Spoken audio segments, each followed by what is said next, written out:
प्यारे दोस्तों, हमारे नए नए प्रोग्राम्स देखने के लिए हमारे चैनल को सब्सक्राइब करें तथा नोटिफिकेशंस पाने के लिए बेल का बटन जरूर दबाएं।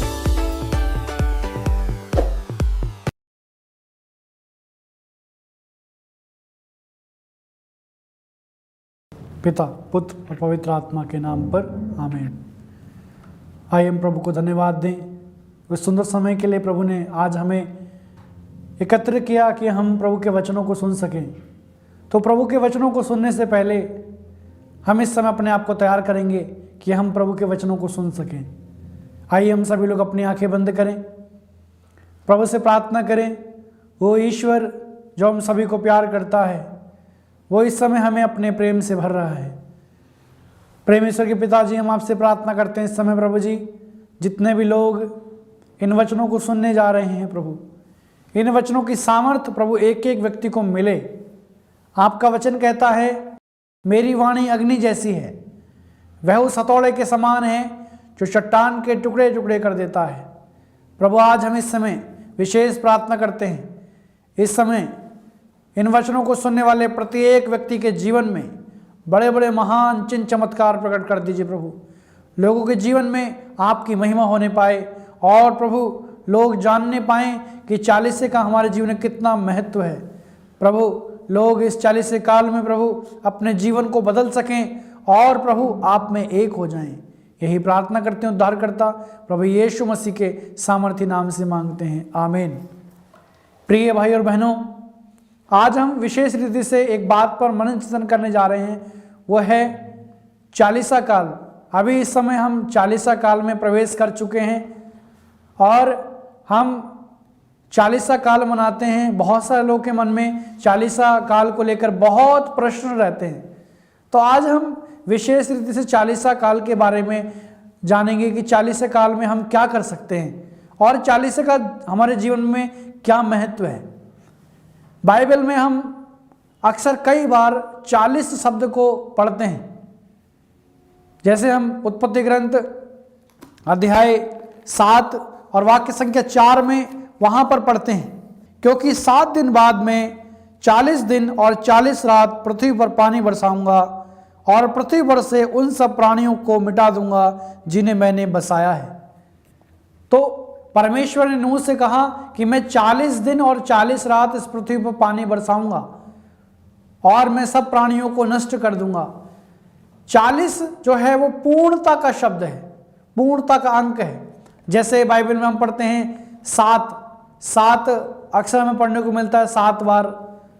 तो 7 और 40 ये पूर्णता का चिन्ह माने जाते हैं। बाइबल में अक्सर हम पढ़ते हैं, और यदि हम उत्पत्ति ग्रंथ अध्याय 8 और वाक्य संख्या 6 में पढ़ते हैं, वहाँ इस प्रकार लिखा हुआ है, 40 दिन बाद नूह ने उस खिड़की को खोला और जिसे उसने पोत में बनाया था। यानी 40 दिन ही बाद उस नूह ने, जब पृथ्वी पर पानी बरसा, जब सब कुछ नष्ट हो गया, तब 40 दिन बाद उसने उस खिड़की को खोला। यानी 40 शब्द का बड़ा महत्वपूर्ण हमारे जीवन में है। यदि हम निर्गमन ग्रंथ में पढ़ते हैं कि इजरायलियों ने 40 वर्ष मरुभूमि में बिताए। हम मूसा के बारे में पढ़ते हैं, निर्गमन ग्रंथ अध्याय 16 वाक्य संख्या 35 में हम पढ़ते हैं कि वहां पर इजरायलियों ने 40 वर्ष उस मरुभूमि में बिताए। और यदि हम निर्गमन ग्रंथ अध्याय 24 वाक्य संख्या 18 में पढ़ते हैं, वहां पर लिखा है, मूसा 40 दिन और 40 रात प्रभु के पर्वत सिनै पर्वत पर, होरेब पर्वत पर मूसा ने क्या किया? मूसा ने प्रभु के साथ समय बिताया, प्रभु के साथ समय बिताया और उपवास और प्रार्थना में समय बिताया। अक्सर हम बहुत बार हम 40 के बारे में पढ़ते हैं। हम यदि योना नबी के बारे में पढ़ते हैं, योना नबी जब निनवे जा रहा था, परमेश्वर ने योना नबी से कहा 40 दिन बाद इस निनवे शहर का विनाश हो जाएगा।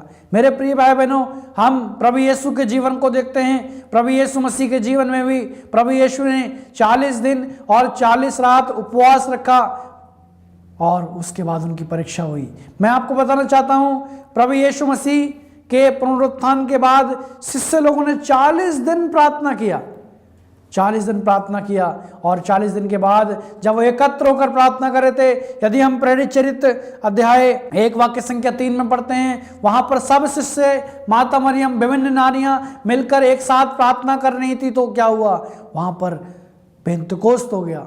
प्रभु यीशु मसीह भी मरने के बाद 40 दिन इस पृथ्वी पर रहे, यानी 40 से का बड़ा महत्व, 40 जो अंक है उसका बड़ा महत्व हम बाइबल में कई बार हम पढ़ते हैं। तो हमें एक बात जानने की जरूरत है कि हम इस 40 में क्या कर सकते हैं। हम 40 में उपवास और प्रार्थना करते हैं, 40 में उपवास रखते हैं, प्रार्थना करते हैं, और बहुत सारे लोग विभिन्न प्रकार से उपवास रखते हैं। बहुत सारे लोग पूरे पूरे दिन खाना नहीं खाते हैं, बहुत सारे लोग पूरे पूरे दिन उपवास करते हैं, बहुत सारे लोग बहुत सारे काम करते हैं। लेकिन आज हम वचन से जानेंगे कि प्रभु कौन सा उपवास चाहते हैं। हम बड़े भक्ति से हम इस समय इन वचनों को सुनेंगे, और यदि हम कुरिन्थियों के नाम संत पौलुस का दूसरा पत्र अध्याय 6 वाक्य संख्या 2 में पढ़ते हैं, वहां पर प्रभु हमसे एक बहुत सुंदर बात हमको बोलते हैं कि 40 का हमारे जीवन में कितना बड़ा महत्व है। ये 40 के दिन क्या हैं। हम अपने जीवन में बहुत सारी बातें अपने जीवन में लेकर आते हैं, लेकिन 40 के दिनों में हम क्या कर सकते हैं जिससे हम प्रभु की आत्मा से भर जाएं। क्योंकि हम बाइबल में घटना पढ़ते हैं, मत्ती का सुसमाचार अध्याय 17 में हमें घटना पढ़ते हैं कि एक व्यक्ति अपने लड़के को लेकर आया, बोला प्रभु मेरे बेटे को अबदूत लग जाता है, ये कभी पानी में गिर जाता है, कभी आग में गिर जाता है।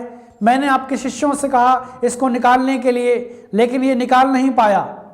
तब प्रभु यीशु के शिष्यों ने पूछा, प्रभु हम इसको निकाल क्यों नहीं पाए? तो प्रभु ने कहा, बिना उपवास और बिना प्रार्थना के ये दुष्ट आत्मा की जाति नहीं निकाली जा सकती। मेरे प्रिय भाई बहनों, इसलिए हम सभी लोग जो हमारे जीवन में दुख है, समस्याएं हैं, कष्ट है, विभिन्न प्रकार के रोग हैं, बीमारी है, हमें एक काम करने की जरूरत है। वो काम क्या है? हमें उपवास और प्रार्थना में समय बिताने की जरूरत है। इसलिए हम जानेंगे 40 का हमारे जीवन में कितना बड़ा महत्व है। हम यदि कुरिन्थियों के नाम संत पौलुस का दूसरा पत्र अध्याय 6 वाक्य संख्या 2 से पढ़ते, वहां लिखा है, क्योंकि वह कहता है, उपयुक्त समय में मैंने तुम्हारी सुनी, कल्याण के दिन मैंने तुम्हारी सहायता की, और देखिए अभी उपयुक्त समय है और अभी कल्याण का दिन है। यानी ये 40 के समय ये उपयुक्त समय है। ये उपयुक्त समय है। ये कौन सा उपयुक्त समय है? ये उपयुक्त समय है प्रभु से मिलने का समय है। ये प्रभु में एक होने का समय है। ये प्रभु में जो पुरानी बातें हमने जो हम जीवन में पाप रूपी जीवन जीते हैं, जो पाप का जीवन जीते हैं, बुराई का जीवन जीते हैं, उन बातों को छोड़कर प्रभु कहते हैं ये उपयुक्त समय है कि आप मुझसे जुड़ जाइए। और प्रभु का वचन कहता है ये कल्याण के दिन है। बहुत सारे लोग कहते हैं हम वहां पर गए हमारा कल्याण हो गया। बहुत सारे लोग बोलते हैं उस दिन हम जो है कर्ज से मुक्ति पा लिए और वो हमारा कल्याण का दिन था। तो प्रभु हमसे कहते हैं आज ये दिन जो 40 के दिन है ये कल्याण के दिन है। ये जो है यहाँ पर लिखा हुआ है ये उपयुक्त समय है, ये कल्याण के दिन है। तो हमें प्रभु के लिए कैसे उपवास रखना है? पुराने विधान में हम पढ़ते हैं, यदि योएल नबी का ग्रंथ में हम वहां पर पढ़ते हैं प्रभु हमसे क्या कहते हैं। प्रभु ये कहता है अब तुम लोग उपवास करो और रोते तथा शोक मनाते हुए पूरे हृदय से मेरे पास लौट आओ। अपने वस्त्र फाड़ कर नहीं बल्कि हृदय से पश्चाताप करो और अपने प्रभु ईश्वर के पास लौट आओ। प्रभु कहते हैं अब तुम लोग उपवास करो, यानी प्रभु भी कहते हैं कि अब तुम लोग उपवास करो। और लिखा है रोते तथा शोक मनाते हुए पूरे हृदय से प्रभु के पास लौट आओ। हमें क्या करना है? हम अक्सर उपवास रखते हैं, उपवास का जीवन जीते हैं। हम सोचते हैं हम उपवास करते हैं, हम प्रार्थना करते हैं। बहुत सारे लोग दिखावटी का उपवास करते हैं, लेकिन प्रभु का वचन कहता है पूरे हृदय से प्रभु के पास लौट आओ। हमें पूरे हृदय से प्रभु के पास लौट कर आना है। जब हम पूरे हृदय से प्रभु के पास लौट कर आएंगे, प्रभु हमारे जीवन में चमत्कार करेंगे। आगे लिखा है अपने वस्त्र फाड़ कर नहीं बल्कि हृदय से पश्चाताप करो। पुराने विधान में, पुराने समय में ये क्या होता था कि लोग उपवास रखते थे, टाट ओढ़ लेते थे, टाट के कपड़े पहनते थे और अपने ऊपर राख डाल लेते थे। राख जब उनको काटती थी और शरीर में बड़े बड़े घाव हो जाते थे और लोग जो है बोलते थे कि हाँ हम उपवास कर रहे हैं, हम पश्चाताप कर रहे हैं। प्रभु ने कहा अपने वस्त्र फाड़ कर नहीं बल्कि हृदय से पश्चाताप करो, यानी दिखावे के लिए नहीं बल्कि तुम और तुम्हारा स्वर्गीय पिता जाने कि तुम उपवास कर रहे हो, क्योंकि प्रभु का वचन कहता है। आगे हम पढ़ते हैं, वहां लिखा है क्योंकि वह करुणामय, दयालु, अत्यंत सहनशील और दया सागर है। वह सहज ही द्रवित हो जाता है, क्या जाने वह द्रवित हो जाए और तुम्हें आशीर्वाद प्रदान करे। आगे हम पढ़ते हैं वाक्य 15 से, सिय्योन पर्वत पर तुरही बजाओ, उपवास घोषित करो, सभा की बैठक बुलाओ और जनता को इकट्ठा करो। प्रभु कहते हैं कि उपवास घोषित करो। बहुत सारे लोग उपवास नहीं रखते हैं, लेकिन हमें उपवास रखने की जरूरत है।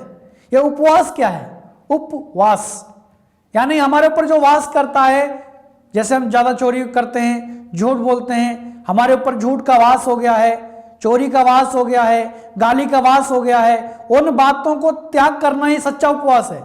इसलिए प्रभु का वचन कहता है बूढ़ों, बालकों और दूध मुहे बच्चों को भी बुला लाओ, दुल्हा और दुल्हन अपना कमरा छोड़कर चले जाएं। प्रभु ईश्वर की सेवा करने वाले याजक मंदिर में वेदी के सामने रोते हुए इस प्रकार प्रार्थना करें, प्रभु अपनी प्रजा पर दया कर, अपने लोगों का अपमान ना होने दे, राष्ट्रों में उनका उपवास ना होने दे। प्रभु कहते हैं सब लोग आए, उपवास सब लोग रखें।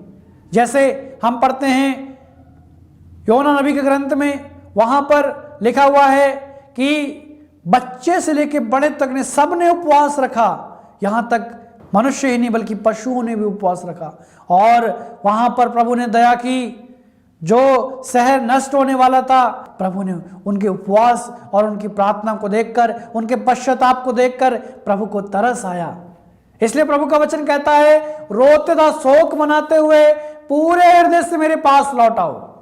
हमें जो है प्रभु के पास पूरे हृदय से लौट कर आना है। इसलिए यदि हम मत्ती का सुसमाचार अध्याय 6 और उसका वाक्य संख्या 16 से हम पढ़ते हैं, वहां लिखा है ढोंगियों की तरह मुंह उदास बनाकर उपवास नहीं करो, वे अपना मुंह मलिन बना लेते हैं जिससे लोग ये समझें कि वे उपवास कर रहे हैं। मैं तुम लोगों से कहता हूं वे अपना पुरस्कार पा चुके हैं। प्रभु का वचन कहता है ढोंगियों की तरह उपवास नहीं करो, वे अपना मुंह मलिन बना लेते हैं, और लिखा है जिससे लोग जाने कि वे उपवास कर रहे हैं। बहुत सारे लोग उपवास करते हैं और अपना चेहरा बड़ा उदासी का बना लेते हैं, और जहां पर भोजन होता है वहीं जाते हैं जिससे लोग कहें आप भोजन करो, और लोग बोले नहीं हमारा उपवास है। दिखावे के लिए उपवास करते हैं। मैं आपको बताना चाहता हूं प्रभु का वचन कहता है वे अपना पुरस्कार पा चुके हैं। आगे लिखा है जब तुम उपवास करते हो अपने सिर में तेल लगाओ और अपना मुंह धो लो, जिससे लोगों को नहीं केवल तुम्हारे पिता को जो अदृश्य है यह पता चले कि तुम उपवास कर रहे हो। तुम्हारा पिता जो अदृश्य को भी देखता है तुम्हें पुरस्कार देगा। प्रभु का वचन कहता है जब तुम उपवास करते हो तो अपने सिर में तेल लगाओ, अपना मुंह धो लो। यानी प्रभु का वचन कहता है तुम प्रसन्न रहो, खुश रहो, आनंदित रहो, तुम्हारे चेहरे से पता न लगे कि तुम उपवास रख रहे हो। खुश हो जाओ और आनंद मनाओ, मनुष्य के लिए नहीं, दिखावे के लिए नहीं, बल्कि प्रभु को पता लगे कि आप उपवास कर रहे हो। पिछले दिनों मुझे एक घटना याद आई। एक व्यक्ति के पास में गया, वो व्यक्ति अन्य धर्म में विश्वास करते हैं, तो मैं उनकी दुकान में सामान लेने के लिए गया, तो वो भाई काफ़ी फ्रूट्स खा रहे थे।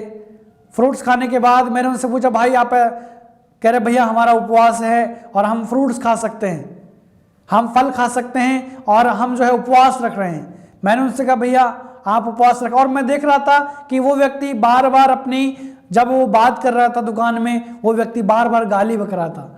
तो मैं उस भाई को समझाने लगा भाई बुरा तो नहीं मानेंगे, आप उपवास रख रहे हैं लेकिन आप गालियां बक रहे हैं, ये उपवास किसी काम का नहीं है। बहुत से लोग उपवास भी रखते हैं, प्रार्थना भी करते हैं, लेकिन जाके किसी की चोरी भी करते हैं, जाके झूठ बोलते हैं, गालियां देते हैं, सब कुछ करते हैं और बाद में बोलते हैं हम उपवास करते हैं। मेरे प्रिय भाई बहनों, प्रभु का वचन कहता है ऐसा उपवास प्रभु को पसंद नहीं है। प्रभु को कैसा उपवास पसंद है? हम इसायास नबी का ग्रंथ अध्याय 58 में पढ़ते हैं कि प्रभु को कैसा उपवास पसंद है, प्रभु कैसा उपवास चाहते हैं। प्रभु ये नहीं चाहते कि हम पूरे पूरे दिन खाना छोड़ें, प्रभु नहीं चाहते, क्योंकि बहुत सारे लोग पूरे पूरे दिन खाना नहीं खाते हैं और जाके गालियां देते हैं, चोरी करते हैं, विभिन्न प्रकार के पाप करते हैं। प्रभु कहते हैं ऐसा उपवास प्रभु को पसंद नहीं है। तो प्रभु कैसा उपवास चाहते हैं?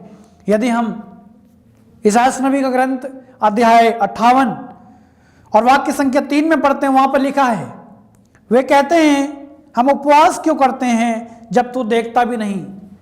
इस वचन को पढ़कर मुझे घटना और याद आ रही है। एक बहन मुझको बोली कि भैया हमने 40 दिन उपवास रखा, 40 दिन उपवास रखने के बाद हमारे जीवन की परेशानी और बढ़ गई। तो मैं आपको बताना चाहता हूं ऐसा क्यों होता है। कई बार शैतान हमारे जीवन में अति करता है, हम शैतान की चाल को समझ नहीं पाते हैं। एक व्यक्ति बीमार है, उसको डॉक्टर ने टैबलेट खाने के लिए बोला है, दवाई खाने के लिए बोला है, और उसके मन में शैतान एक प्रेरणा डालेगा। अगर चर्च में पुरोहित या कोई प्रचारक या कोई धर्म बहन बोलती हैं कि हमें उपवास रखना है, 40 से का समय है, तो शैतान किसी व्यक्ति के माध्यम से बोलेगा मैं तो बीमार हूं, चलो मैं 40 दिन का उपवास रखता हूं।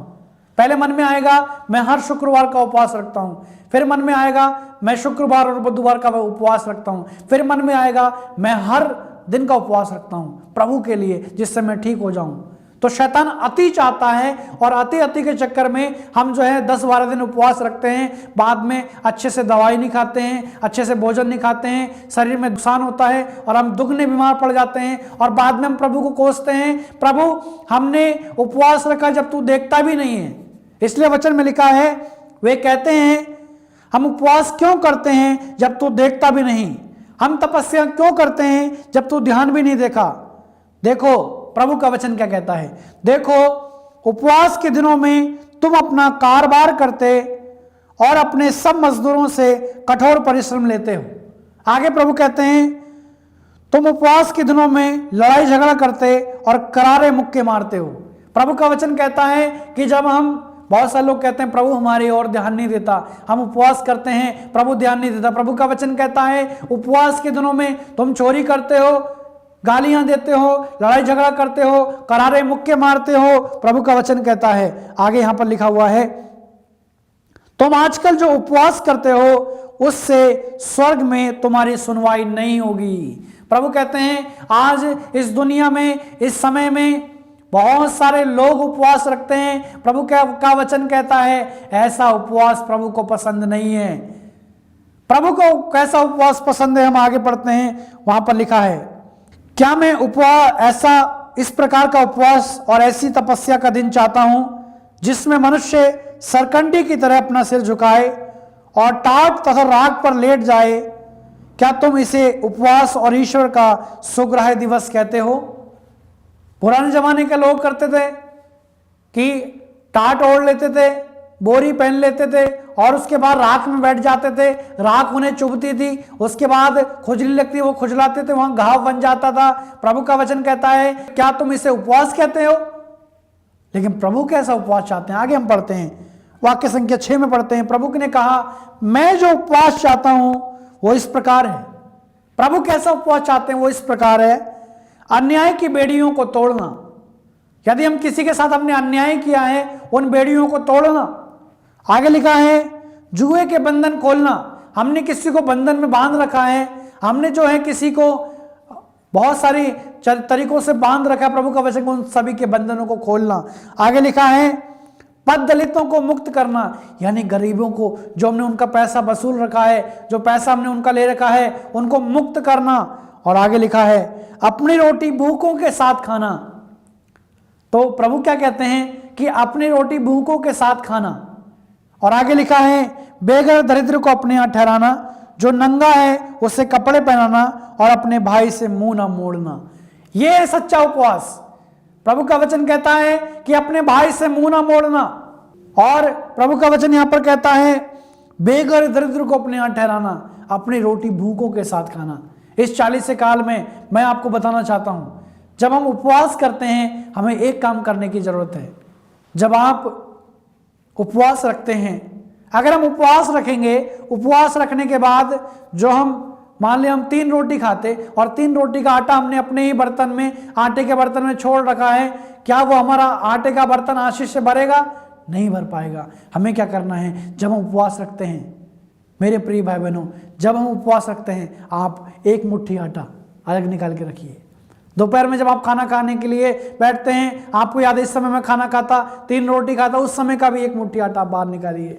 शाम को आप भोजन ग्रहण करते हैं, वो कोई बात नहीं, लेकिन आप ये जो 2 टाइम का जो आपने आटा इकट्ठा किया है, ऐसा ही आप जो है हफ्ते में ऐसा करेंगे।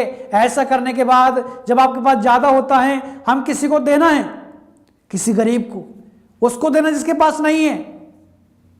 प्रभु का वचन कहता है अपनी रोटी भूखों के साथ खाना, यह प्रभु का वचन कहता है। मेरे प्रिय भाई बहनों, इस 40 काल में हमें क्या करने की जरूरत है? विशेष रीति से हम यदि सूक्ति ग्रंथ अध्याय 10 में एक बहुत सुंदर वचन पढ़ते हैं, वहां पर प्रभु का वचन कहता है, सूक्ति ग्रंथ अध्याय 10 वाक्य संख्या 19 में लिखा है, जो बहुत अधिक बोलता है वो पाप से नहीं बचता, किंतु जो अपने जीव पर नियंत्रण रखता है वो बुद्धिमान है। हो सकता है इस 40 काल में हम एक काम शुरू करें, हम जितना हो सकता है हम कम से कम बोलें, और हम कम से कम बोलने के बाद हम जो है ज़्यादातर अपना समय प्रार्थना में बिताएं, अपना समय प्रार्थना में बिताएं। जब हम प्रार्थना में समय बिताएंगे, प्रभु हमारे जीवन में चमत्कार करेंगे। इसलिए इस 40 काल में हमें अलग तरीके का उपवास रखना है। संसार का उपवास नहीं, बहुत सारी बातों का उपवास नहीं।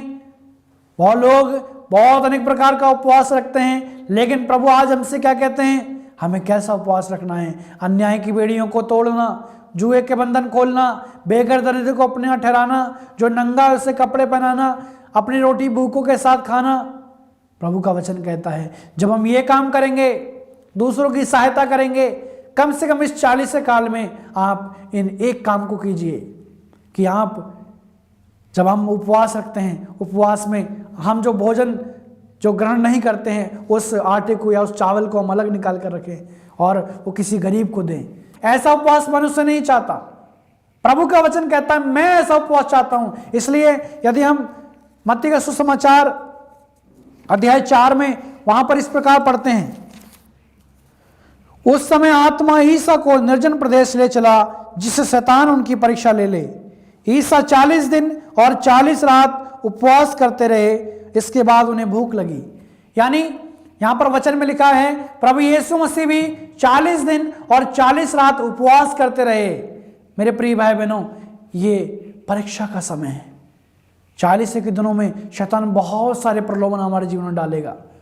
जिस चीज के हम गुलाम हैं, जिस चीज को हम ज्यादा करते हैं, हो सकता है हम गाली ज्यादा देते हैं, हो सकता है हम जो है अन्य बातों में ज्यादा ध्यान देते हैं, चुगली में ज्यादा ध्यान देते हैं, झूठ ज्यादा बोलते हैं, अनेक प्रकार की बातों में, वासना में, व्यभिचार में जीवन जीते हैं। प्रभु आज हमसे एक बात कहते हैं, हमें जो है इस परीक्षा के समय को, परीक्षा में सफल होना है, इन बातों को त्यागना है और उपवास और प्रार्थना का और परहेज का दिन बिताना है। यदि हम उपवास करेंगे, प्रार्थना करेंगे, प्रभु का वचन कहता है सारी अंधकार की शक्ति, सारी बीमारियां, सारी समस्याएं हमारे जीवन से दूर हो जाएंगी और प्रभु की महान आशीष हमारे जीवन में आएगी। तो आज से हमें एक काम करने की जरूरत है कि हमें प्रभु के लिए अपने आप को तैयार करना है और इस 40 काल में उपवास और प्रार्थना में समय बिताना है। इसलिए हमें तैयार करना है। आइए इस समय हम सभी लोग अपनी आंखें बंद करेंगे और हम एक साथ प्रार्थना करेंगे। प्रेम ईश्वर के पिताजी हैं, हम आपको धन्यवाद देते हैं प्रभु। इस समय जितने भाई बहन प्रभु आपके वचनों को सुन रहे हैं, प्रभु हमें से हर एक व्यक्ति को प्रभु जी सच्चा उपवास और सच्ची प्रार्थना करने की शक्ति प्रदान कीजिए, ताकि इस 40 काल में हम एक सच्चा उपवास कर सकें, एक सच्ची प्रार्थना कर सकें और प्रभु अपने जीवन में आगे बढ़ सकें। यही प्रार्थना करते उद्धारकर्ता प्रभु यीशु मसीह के सामर्थ्य नाम से मांगते हैं, आमीन। पिता, पुत्र और पवित्र आत्मा के नाम पर, आमीन।